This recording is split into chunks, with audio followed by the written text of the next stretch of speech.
Welcome to the Achieving Your Optimal Health webinar series. And we started last June 12th. We're coming on to the first year here.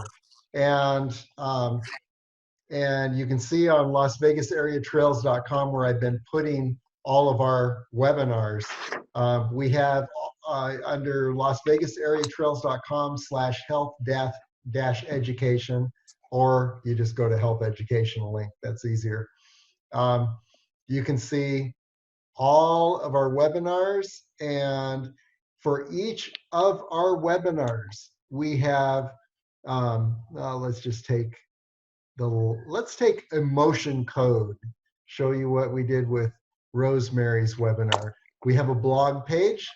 There is Rosemary's webinar she did on emotion code, and you can click on the link here and you can see the entire webinar. There's a description of the webinar. There's here's the value. Here's why you want to click on this webinar and go through it. And she did an awesome presentation, and then a little more about the presenter, and then we've got all the slides, and then following the slides we've got notes, which I think I still need to put those on here, Rosemary. And so anyway, you can experience the value of each of these webinars. And going back here, sometime just take a look through these subjects here.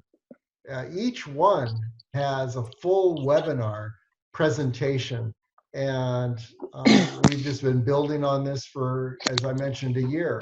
And tonight we have, for the first time, Marianne Blackham, and her webinar is on exercise for physical and mental health, which is very timely, being that our physical health is in danger, and our, not only from COVID, but just from change in lifestyle, being trapped in the house and not being able to get out the way we have in the past. And so she's going to show us how exercise affects the respiratory system, which is important to protect during this time, especially how exercise affects the cardiovascular system and protects us against certain cancers and affects anxiety and depression.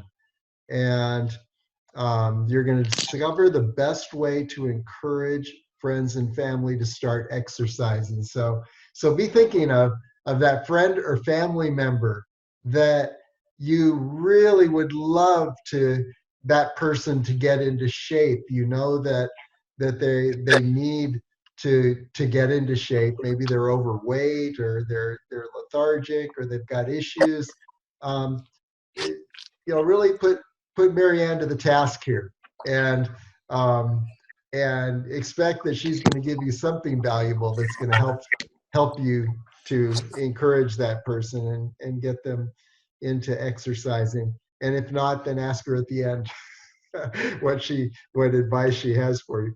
Okay, determine which exercise modality fits your friends and family best, and understand why investing in exercise is the best thing to do despite the economic downturn. So looking forward to hearing from Marianne. She's a certified group fitness instructor through the Athletics Fitness Association of America, and a certified personal trainer through the National Academy of Sports Medicine, and loves helping everyone achieve a healthy lifestyle. In particular, she loves working with pre- and postpartum individuals and retired age individuals. So maybe some people that could use Marianne, and we'll hear what she has to say. So Marianne, looking forward. Can we have everybody mute themselves so there's no background noise? Yes.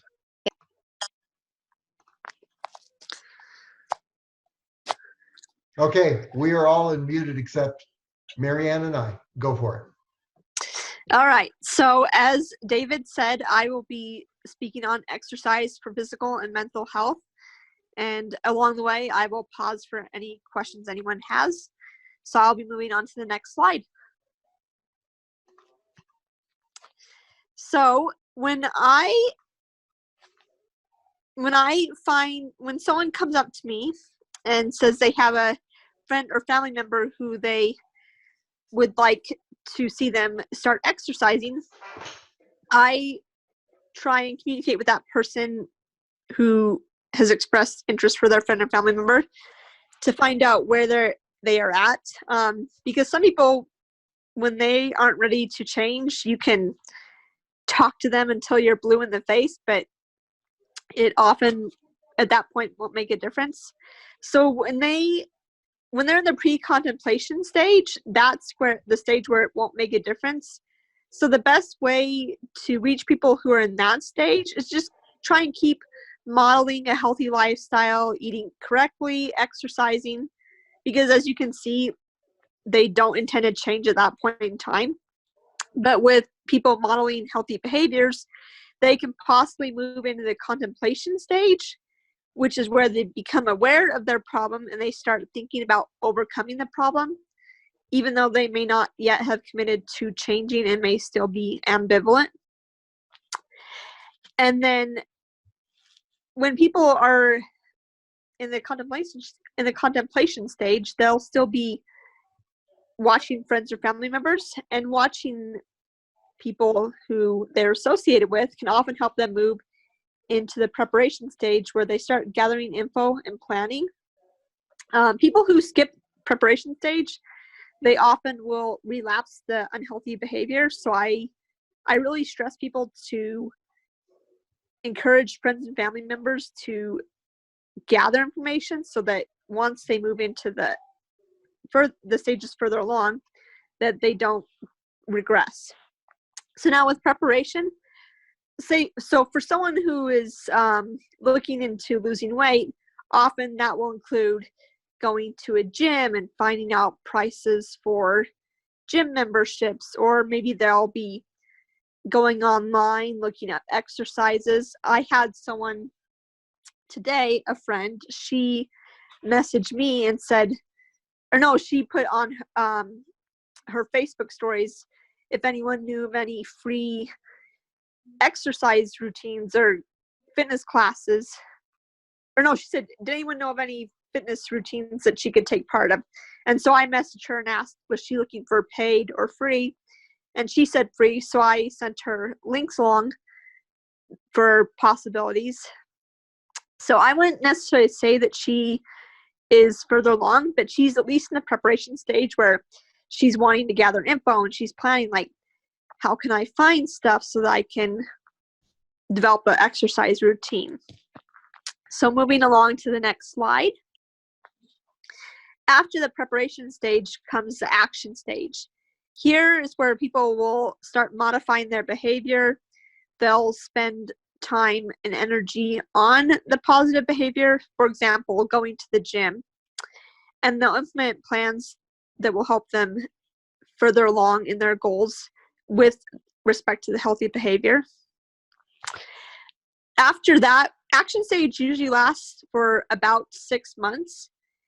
After a period of 6 months, they usually progress into the maintenance stage where they work to prevent a relapse. They have the foundation down and they're going for example, they're going to the gym pretty regularly.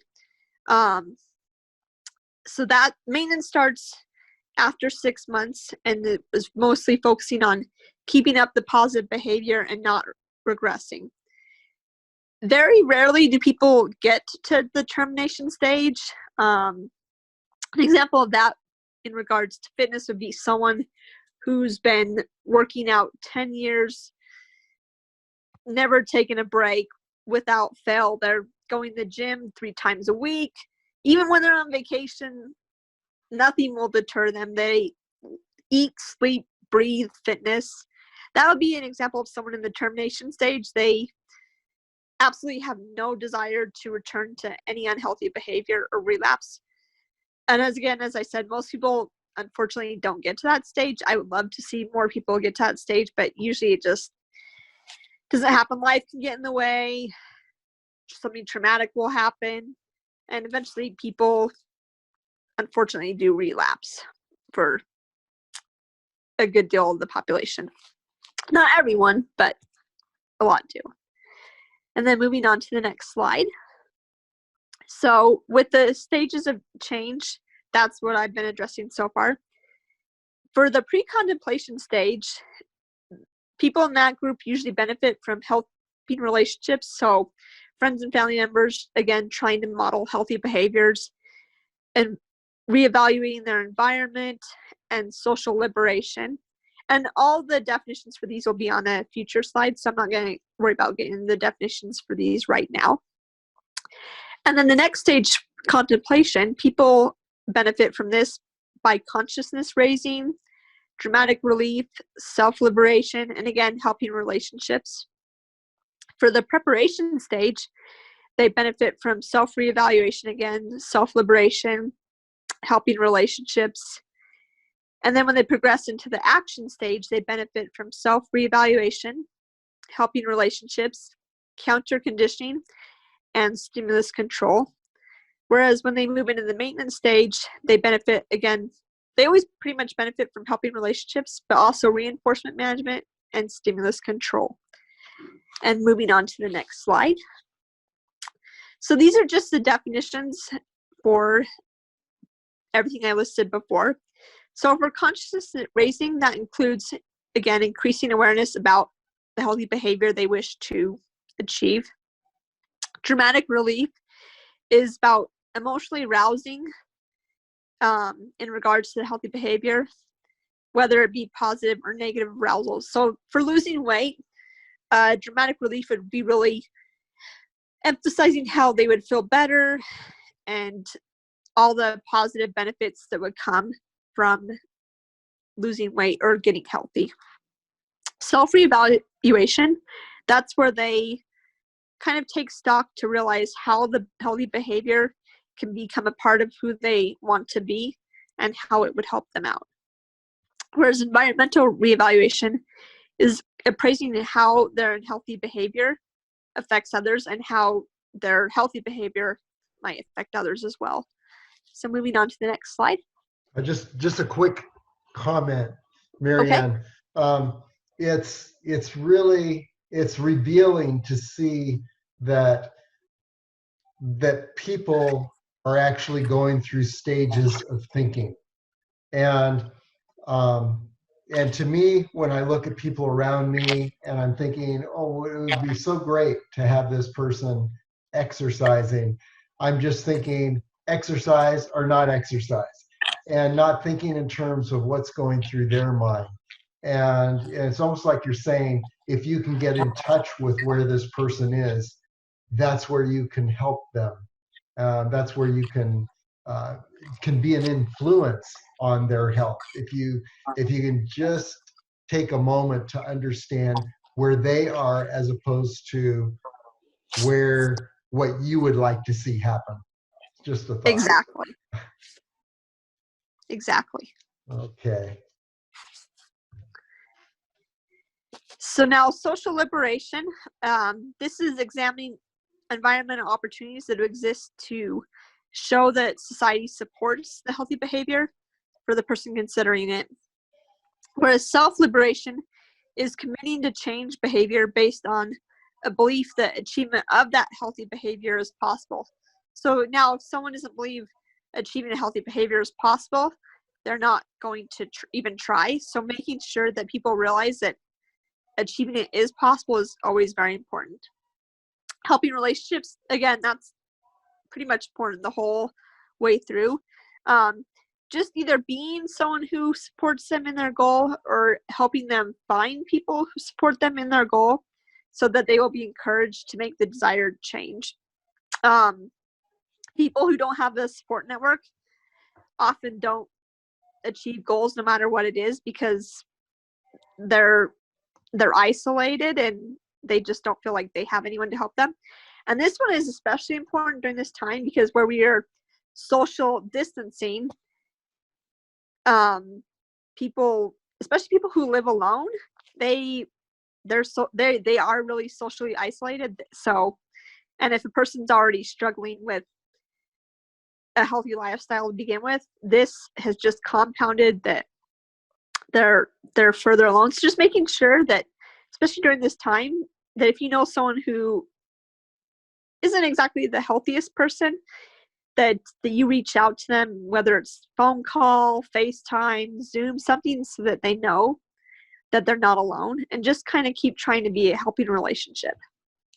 Now, counter conditioning is helping, or it's not helping, it's having a person, they substitute healthy behaviors and thoughts for their unhealthy behaviors and thoughts. So, for example, and a good example of this would be, instead of eating a piece of chocolate cake, maybe they have hummus if they're hungry for a snack. So just substituting something unhealthy for something healthier. Moving on to the next slide. And finally, we have reinforcement management, which is rewarding the positive behavior and reducing the rewards that come from the negative behavior. Now, for someone looking to lose weight, that doesn't necessarily mean eating a piece of chocolate cake after they go run a mile, because that's kind of undoing what was done with the positive behavior. But maybe it's emphasizing, oh, like, you've lost all this weight, let's go get you a new suit or a new dress, something to be like, this is exciting, let's do something to reward ourselves for this amazing change that has happened. And stimulus control is re-engineering the environment so as to have reminders and cues that support and encourage the healthy behavior and remove those that encourage unhealthy behavior. So examples of stimulus control would be maybe eliminating a lot of the sweets in the house, or setting up a schedule on the fridge that lists, I will go do this exercise at this time. Just something that helps really focus the environment on that healthy behavior. And then moving on to the next slide. Oh, sorry, go ahead. Have you heard of these virtual marathons people are doing? I haven't heard of that. My daughter in Texas is doing these virtual marathons, and what you have is you've got a number of days that in which you need to do a marathon distance, and there are websites that have this, and she and her two daughters are doing these, and they're signing up, and then they get a medal at the end. And I watched my 4-year-old granddaughter run across the finish line, and as she got within 1 foot of the finish line, you heard her saying, I seen this little video of her, she would say, "Where's my medal?" That's cool. So I thought of that when you were talking about reinforcing And before management. Sorry, and then actually before I move on, does anyone else have any questions up until this point?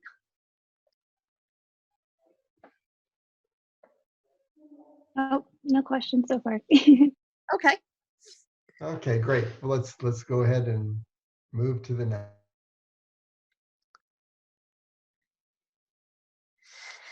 So now, exercise investment. Why people should want to invest in exercising and developing trying to think of the best word. Why they should want to develop a healthy body image or weight or athletic ability is for health reason, obviously, protecting your heart, protecting your respiratory system, you're increasing your HDL, which is the good cholesterol, decreasing LDL, which is the bad cholesterol. Emotional benefits, again, I will cover this more in depth, but exercise can help with stress, anxiety, depression, a whole list of emotional issues that people can have, especially during this time. Especially for those people who have a trainer, I often become an unofficial therapist. So working out with a trainer or even a friend. It can be a person to bounce problems off of if working out with someone. Exercise also can help people to lose weight. That's usually pretty obvious. Athletic performance, you can increase your athletic abilities or fine-tune athletic goals for your athletic sport you may be involved in. And exercise is also a big way to build confidence. Just knowing that you can achieve a major goal that you set your mind to is a great way to build confidence. Moving on. So there are several different exercise modalities. There's Aqua, Pilates, yoga, resistance training, cardio, and HIIT. Now, HIIT stands for high intensity interval training, and I will cover more about what that is in a future slide.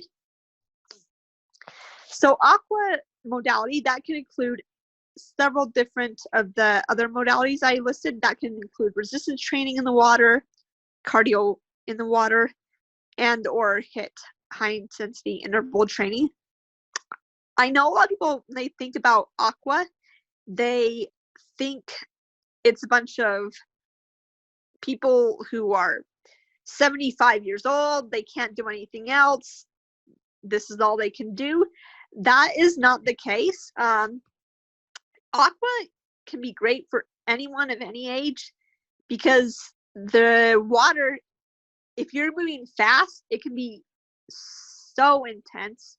But if you have an injury where you don't feel comfortable having such high intensity, you will move a little bit slower, and it really brings intensity down to a level that is appropriate for post-rehab type situation. So I always try and push Aqua because it's great for anyone of any age, any ability. It's just an awesome modality that I think is underestimated and underappreciated. So moving on to the next one. I just make a quick comment. When I was in my 20s, I was preparing for a marathon. I was in the last 4 weeks of that preparation, and it's like a 6-month preparation schedule I was on. I got an injury.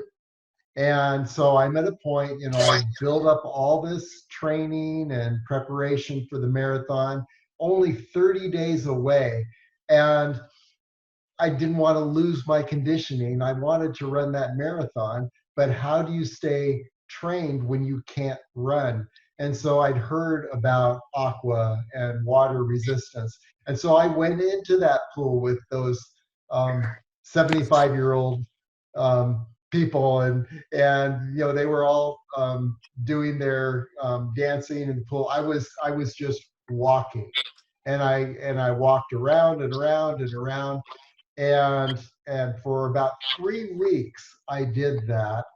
And then a week before the marathon, I was able to do a little running, and I actually ran the marathon and was able to run it based on my Aqua conditioning during that gap time. So yeah, it really does work. It's the best. I think it's the best exercise other than, if you're running and that's your exercise and you can't run, Aqua is the closest, I think. So. Well, before we move on, so I'll expand on that too. So, yeah, people who have issues like arthritis, they'll want to keep moving, but it will hurt to keep moving. Mm-hmm. So oftentimes they'll use Aqua, and that will be a way that they keep working out. And yeah, like David was saying, I teach Aqua class at Sun City Aliante, and they'll be going along exercising, and they won't even be thinking about how much energy they're burning until they get home, and then they're famished, and they're like, oh, like it was only an hour. Like they come back and they're like, I didn't even realize I was working that hard, because it's in the water, you don't feel it at the time. And then yeah, once they get home, they're famished, and need to replenish their energy. So yeah, Aqua is definitely one that is underestimated, but it's so great.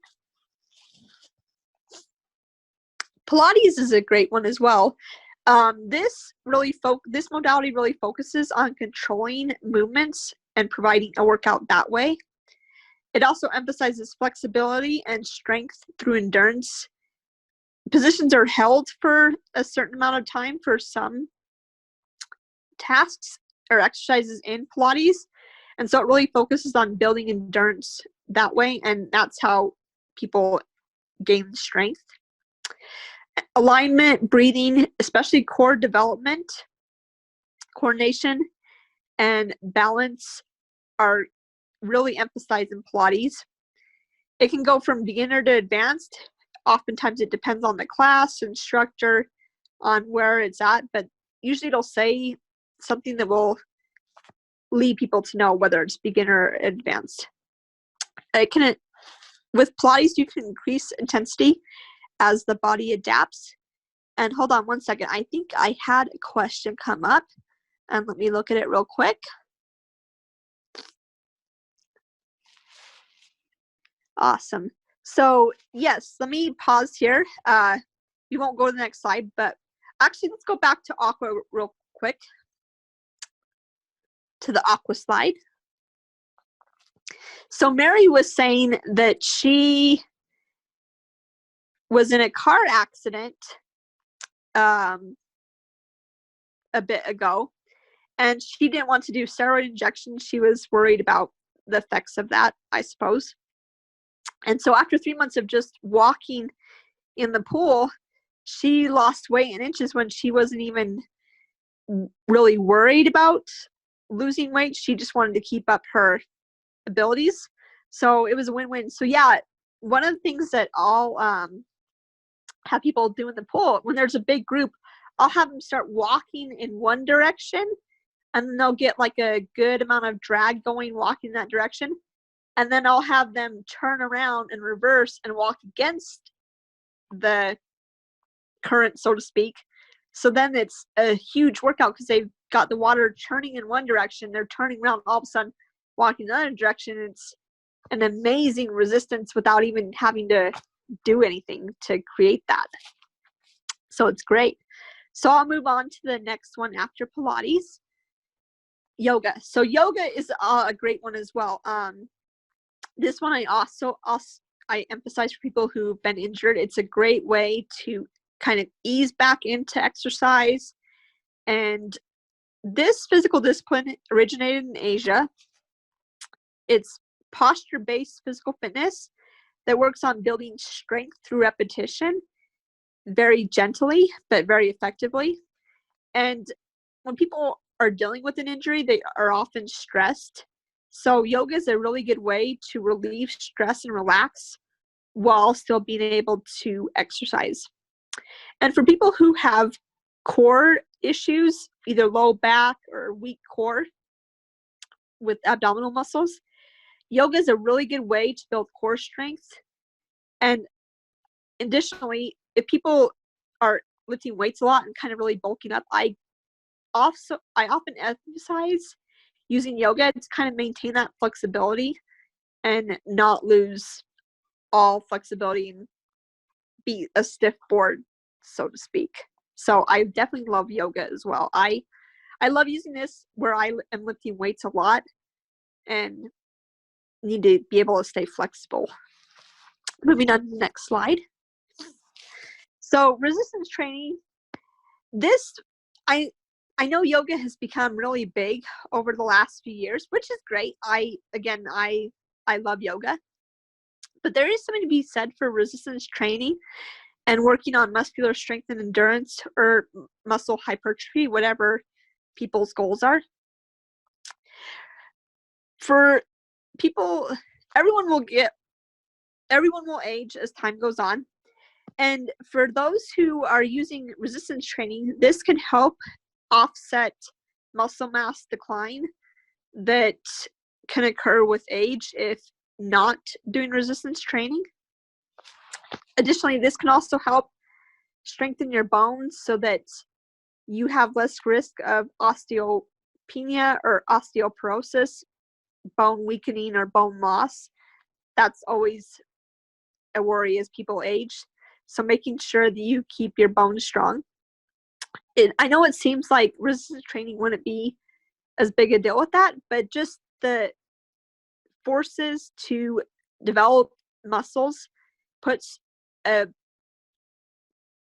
good stress on the bones, helping them to stay strong or kind of work on gradually reversing any bone loss that may have occurred. So a good way to get in resistance training is body weight. Gravity is also great. Resistance bands. You can use Olympic bars and plates, barbells, dumbbells, just a whole bunch of different ways to get in resistance training. I know for right now that gyms are closed. So a great way right now, when maybe you don't have access to what you normally have access to, is to really use your body weight or gravity to get in a great workout. And that is, no matter where someone is at in their fitness journey, it is completely possible to still be able to use body weight or gravity to get in a great workout. So, moving on to the next slide. And what are the main ways to use body weight and gravity? So, for triceps, a great way is to get a chair and use a chair to do tricep dips, and that's using your body weight and gravity. Okay. So, and then the stronger you get, the more you weigh, because muscle weighs more than fat. So you'll be weighing more, and you just keep going. You'll just keep doing the dips while you're weighing more. So you will be increasing the weight as you go along. Okay, so use objects around you. I often go to a park and I'll do pull-ups on a tree and push-ups and burpees and just all kinds of different exercises. Burpees are a great one. Yeah, and I know parks are closed right now, or at least they're supposed to be. Mm-hmm. But yeah, when they open up, just like the monkey bars that kids climb on, just using those to do like pull-ups or chin-ups. Push-ups are a great one. If you want a challenge, as opposed, so there's several different modifications, progressions or regressions you can do. So if you're just beginning out working out, you can have your knees on the ground and do push-ups that way, or you can have your hands rested on an inclined surface so that you kind of ease into it. And then of course there's the traditional form where your feet are on the ground, your hands are on the ground, you're going up and down. But if you want more of a challenge, you can have your feet on an incline and your hands down below, so your body kind of slopes down to your head, and do push-ups that way, and gravity is working against you, increasing the challenge for push-ups. Cardio. This is really great for people who are trying to get into a healthy lifestyle, coming from a sedentary lifestyle. It's high intensity, and when I say high intensity, I don't mean high impact. High intensity can be, for different people, can be different stuff. For someone who's just come off of being on the couch, they fall into a category of morbidly obese. Obviously, high intensity for them will be what someone might consider a leisurely walk. This is subjective, not objective. So just anything that makes your heart rate go up between 160 beats per minute to 180 beats per minute, that's a high intensity workout for the heart. And this is a really great way to really make sure that you're getting your heart healthy and getting into a good fitness shape. So again, this can include brisk walking, running, cycling. Again, swimming is great. That is, for people who fall into a morbidly obese category, I often suggest swimming. because it's a way to ease back into it without stressing the heart too much. Rowing is great, skiing, snowboarding, jogging, dancing. Often women will love to dance, whether it be Zumba, belly dancing, hula. There's a lot of great ways to get in cardio while also having fun. Moving on to the next slide. So now I'm going to talk about HIIT. So this is kind of a subcategory of cardio. For me, this is my favorite exercise modality. And again, this can be used in water. It can be used across several mediums. It doesn't have to be just on land.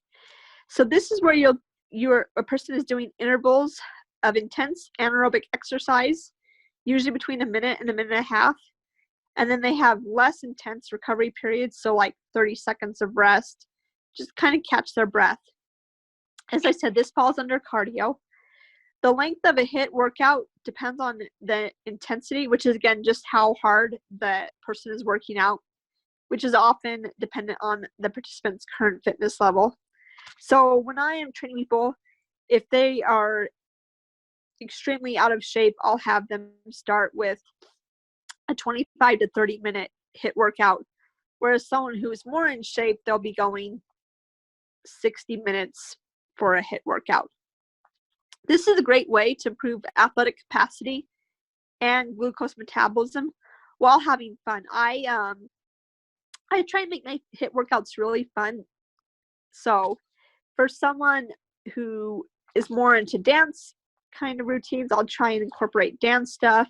If someone's more into boxing, I'll include some like boxing moves, just trying to find out what they like and make it fun. Whereas, and I love running, so I don't say this as a negative, but whereas running, it's just running. I love running, so that's fun, but some people don't like running. So HIIT is really focusing on also on what someone likes to do and really bringing that into the workout and making it fun. So I'm moving on to the next slide. Now, does anyone have any questions up until this point? No questions? All right, we'll move on. Exercise and mental health. So for mental health, this can include emotional health as well as brain health. I throw that all under mental health. So for mental health, exercise can help decrease the risk of dementia and Alzheimer's.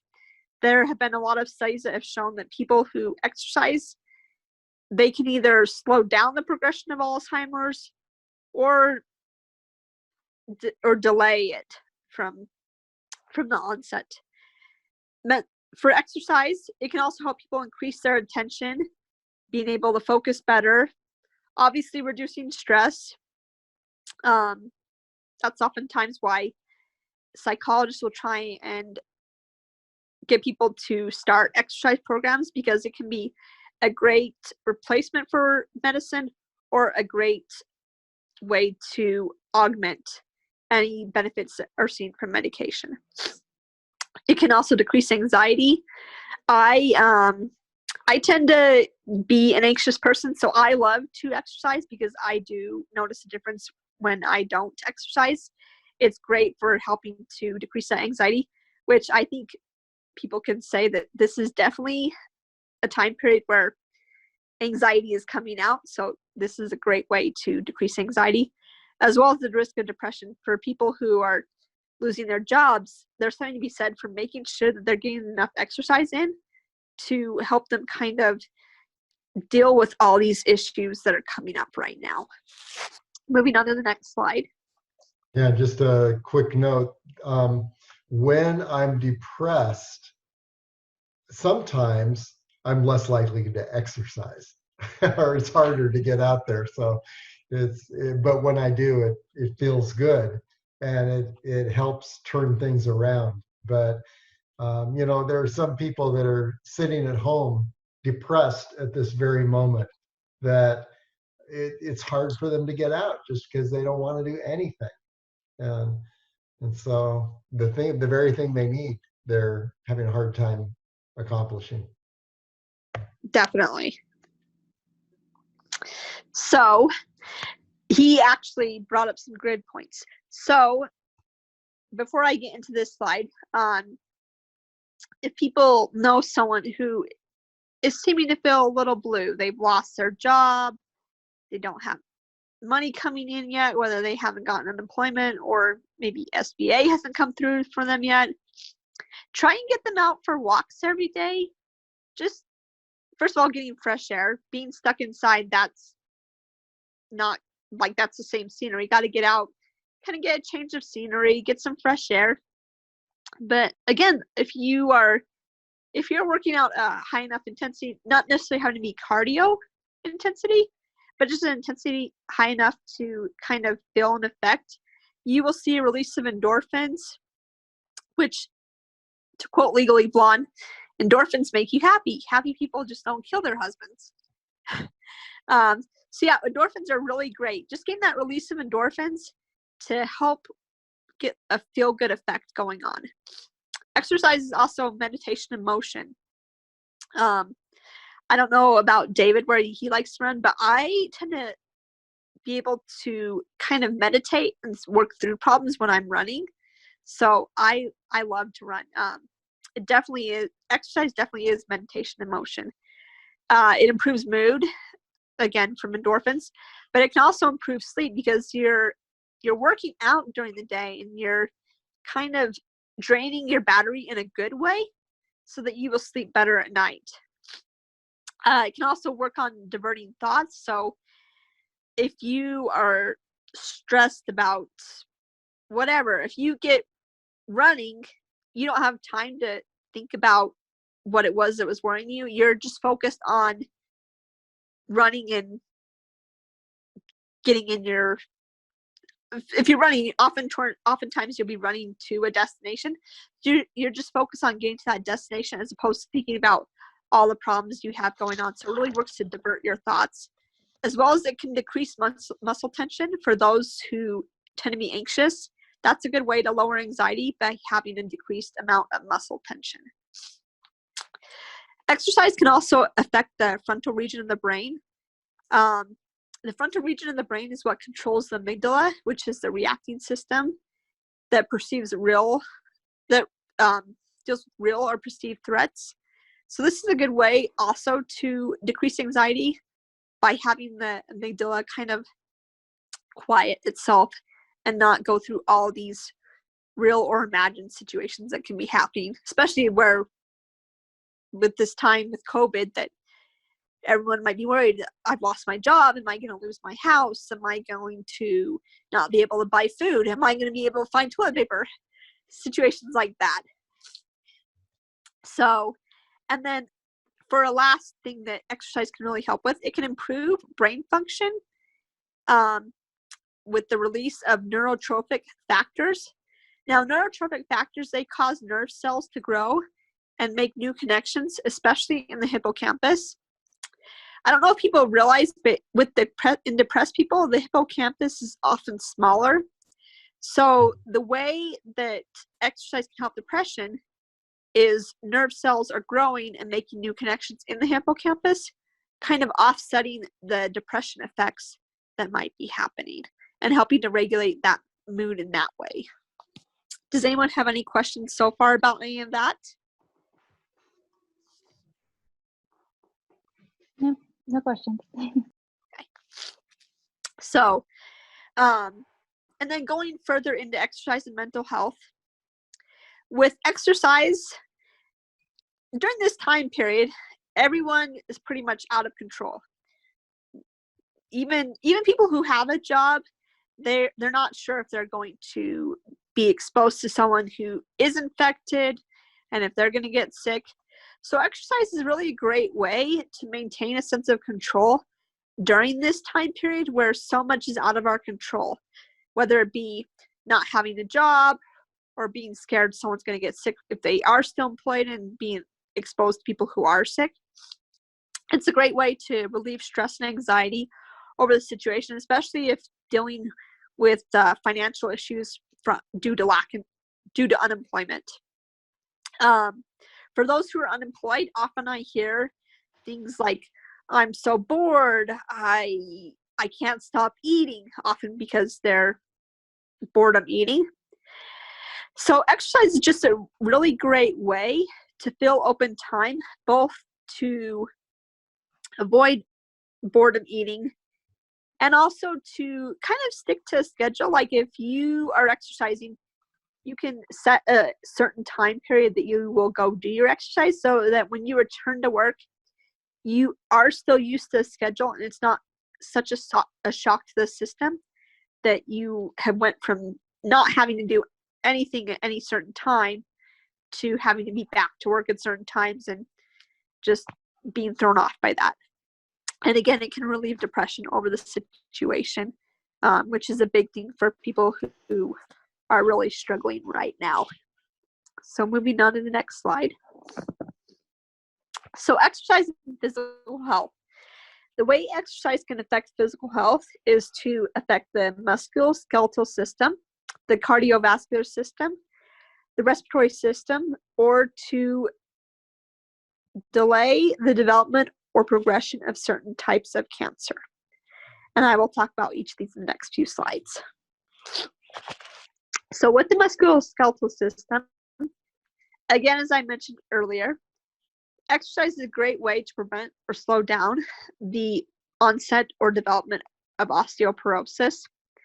I always suggest people start exercising basically from when they're teens, but around 30 years of age, even if someone's not exercising, I really push starting to exercise no later than that, so that they can get into a routine and really be in it and strengthen their bones, so that when the time comes that people normally start seeing a drop off in bone density, they will have been working to prevent or slow that down.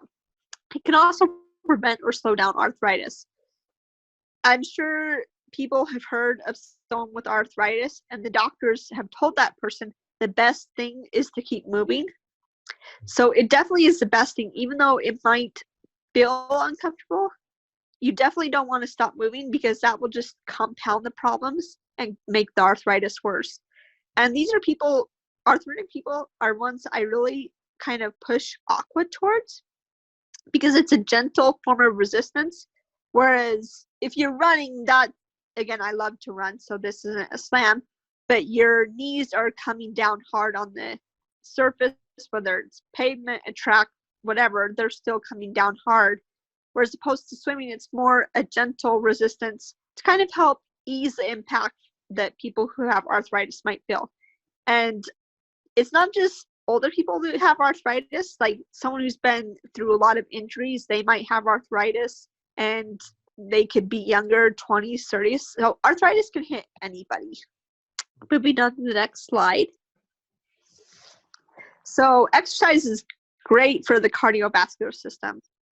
As I said, it can really bring down a person's LDL or bad cholesterol and increase their HDL, which is their good cholesterol. It lowers blood pressure. It can lessen the risk of developing diabetes, which is a big one. It can lead to ideal weight maintenance, reduce inflammation that may be occurring in the body with or without someone's knowledge. And finally, it can improve the muscle's ability to pull oxygen out of the blood and reduce the need for the heart to pump more blood to muscles, which is a great one, especially during this time frame where a person's respiratory system or cardiovascular system can be struggling. To make sure that your body has the ability to pull oxygen out of the blood with maximum ease is a big one for this time frame. Moving on to the next slide. Before I go on, I'm going to look at this one really quick. Yes. As Mary said, weight-bearing exercises are great for osteopenia. I always emphasize weight-bearing exercises. For those who can do exercises that have a higher impact, such as running, I do push those, because it is great to have gravity or impact on surfaces kind of providing a counterbalance to help strengthen. So I definitely agree. Weight-bearing ones are great. And weight-bearing can also be in the pool. Like they have dumbbells and barbells that people can use in pools that they fill with water and air. So even though someone's in a pool, it is still weight bearing because they're pushing against air or water, creating weight in the pool. For the cardio, sorry, go ahead. I thought I heard someone. Oh, no, talk. sorry. Nope. So getting back to the slide, exercise can also reduce stress hormones, which can tend to really burden the heart. It can also work like a beta blocker, which again will slow the heart rate and decrease blood pressure. As I said, it also increases HDL, but it will also help control triglycerides, which are really harmful to a person and can really cause a lot of damage internally. And again, it will reduce the chance of suffering a heart attack or another major cardiac event. So, moving on to the next slide. So, exercise can really help with delaying or preventing certain types of cancers. A couple of big ones that it can help with are breast or ovarian cancer. You can decrease mortality risks, benefit cancer patients as well, decrease risks of developing those certain types of cancers. It can help with weight control. For breast cancer, that's one that can be dependent on a person's weight. So a good way to kind of help work towards preventing breast cancer is kind of working to focus on controlling weight and making sure that you are a healthy BMI, which stands for body mass index. Exercise also helps with lowering blood estrogen levels, which both play a part in breast or ovarian cancer. Even for men, they still have levels of estrogen in their blood, even though they are not a female. So exercise will also help affect their blood estrogen levels, playing a part in breast cancer, because men can get breast cancer as well. And finally, exercise can boost the body's immune system so that it can possibly help slow the growth of cancer cells, thereby delaying the progression of the cancer and helping someone to extend their lifespan while they have it as well. Moving on to the next slide. Now, colon cancer is another big one that anyone can get, male or female. So for colon cancer, when you're exercising, you're really decreasing the risk of developing that, where this type of cancer is really dependent on exercise and healthy eating. And then for even those who have been diagnosed, exercise is still important because it helps decrease the risk of colon cancer coming back, as well as increasing survival odds for those who are exercising while they are suffering from this condition. So I really emphasize people, even though they may not feel well while they're getting treatments for colon cancer, to try and do what they can to stay active so that they can really focus on increasing their survival odds and decreasing the risk that they will not go. I'm trying to think what else. So they want to go in remission, so decrease the risk that the colon cancer will come back and making sure that they stay in remission and go on to live a long life. Moving on to the next slide. So with the respiratory system, now this is what everyone is probably waiting to hear about, because COVID affects the respiratory system and we're all worried. Even young, healthy adults have been diagnosed and have really struggled with this and had stays in ICU. So for exercise, it really makes the lungs stronger through work. It really pushes them, even though lungs aren't a muscle, they are very dependent on exercise. So just making sure that you are getting exercise in to make your lungs work will really help you out. It also helps the body become more efficient at getting oxygen into the bloodstream and transporting oxygen to working muscles so that you can keep being able to exercise and progress.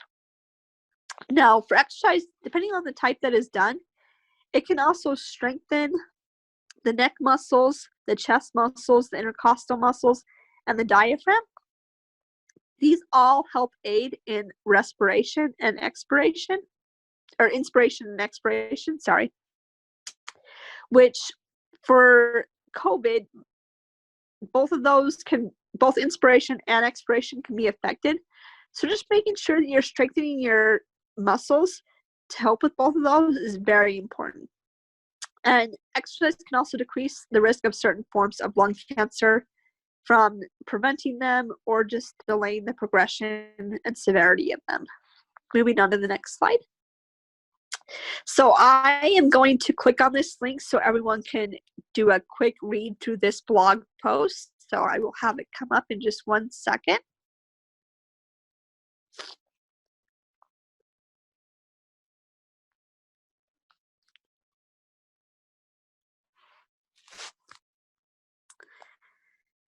So I don't know if everyone can see this, but the presentation will be on the webinar page.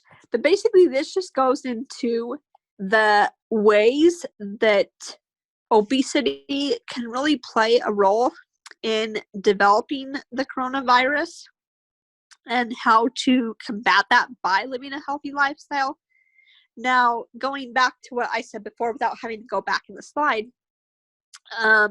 I did mention that people who are younger have contracted this virus and they've been really struggling, had to be hospitalized, possibly in the ICU. Now, it is possible for a person to be young and fit looking. I emphasize fit looking as opposed to fit, because people who, even though they appear to be a healthy weight, they haven't been exercising, so their body hasn't been realizing all these benefits. So their muscles are weak, whether it be their neck muscles, and their lungs aren't as strong as someone who has been exercising. Even a person who's exercising might be a little bit more overweight. They haven't been realizing all these benefits. So their body internally, even though externally they look fine, their body internally is a mess. So it is really important to be exercising. And even for those who eat right, if they're not exercising, they're not having that kind of force to really focus on muscle development and aid in being able to fight this should they become infected, or possibly even prevent getting this in the first place. People who tend to exercise tend to have a better immune system, generally. Not always the case, but generally tend to have better immune system to be able to fight off viruses and other issues like this. So it is very important to exercise and make sure people are living in a healthy lifestyle. Now I'll head back to the presentation and answer any questions anyone has.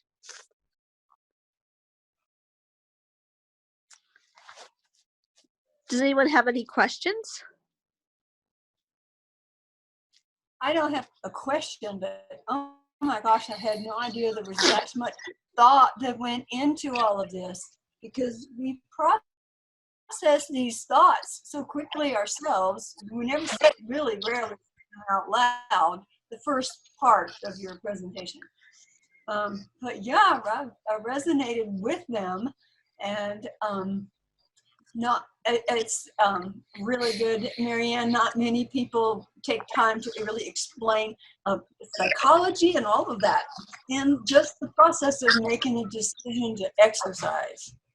So well done.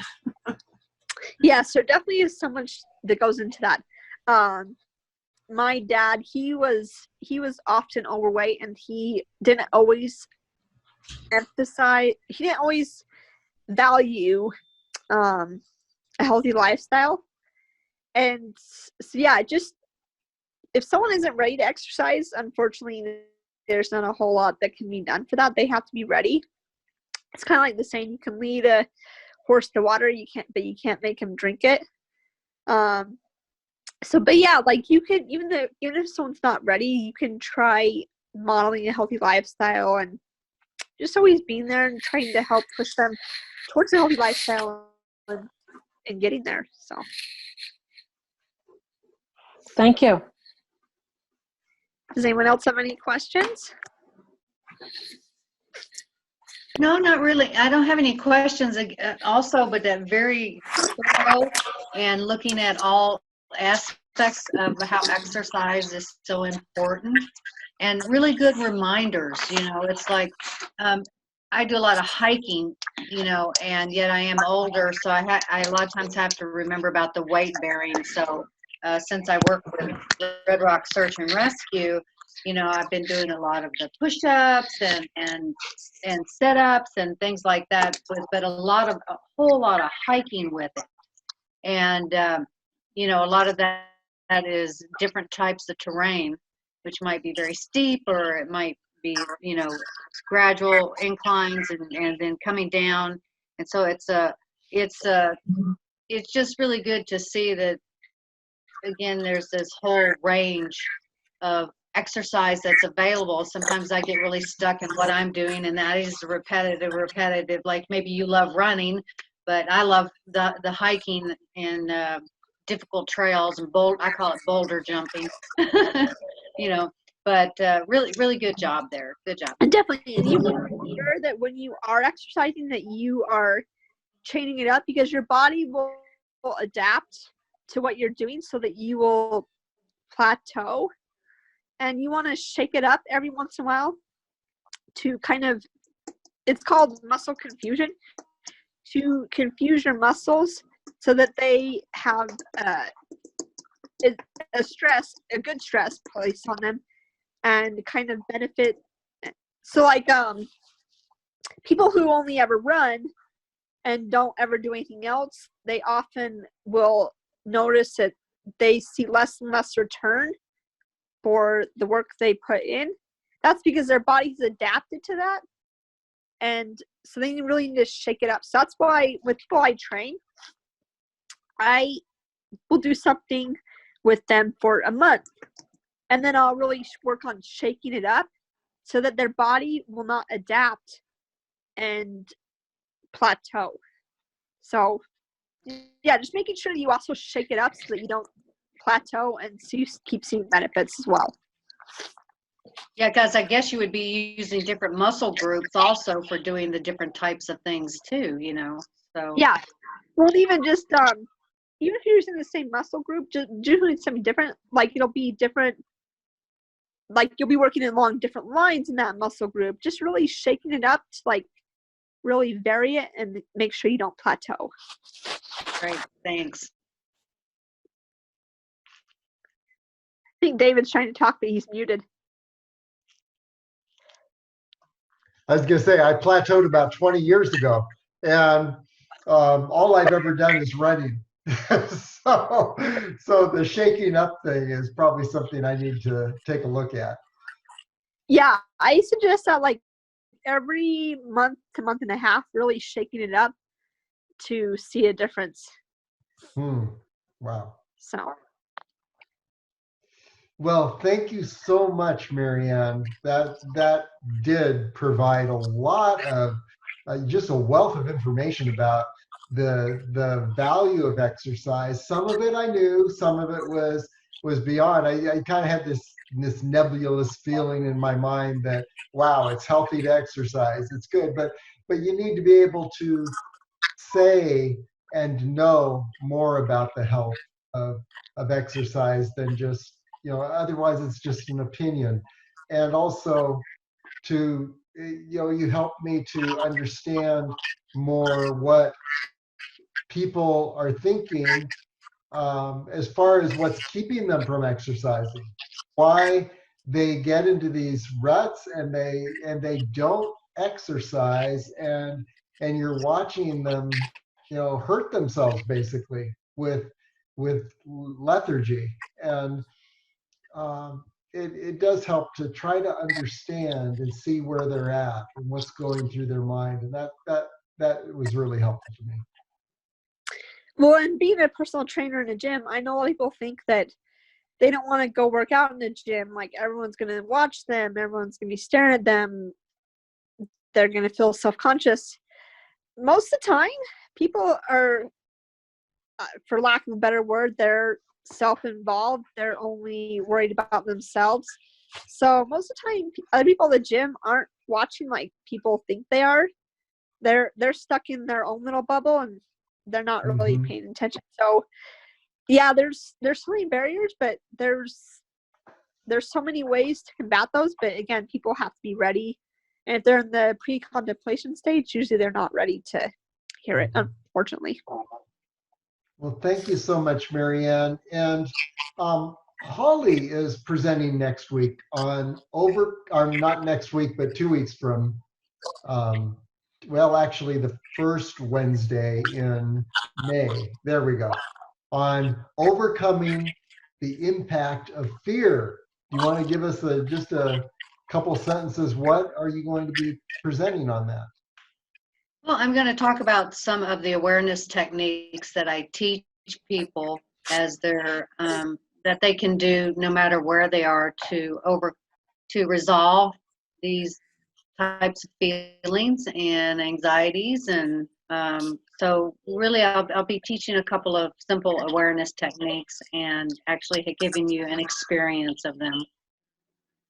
Very good. Okay. Well, That sounds looking great. forward to that. Okay. Well, thank you everyone for being present tonight, and I hope that you've got in mind someone maybe that you can influence in some way to become active and to enjoy the benefits that we know.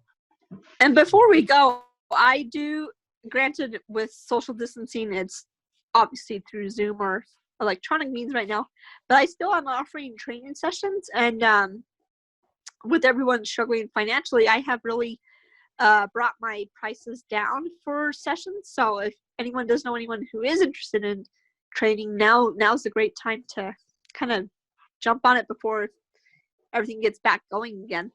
Help fill that boredom time. Okay, very good. And actually what I'm doing now is I'm just pulling over on your blog article on the site, Health Education, and we go to your blog article at the bottom of this article. Boom.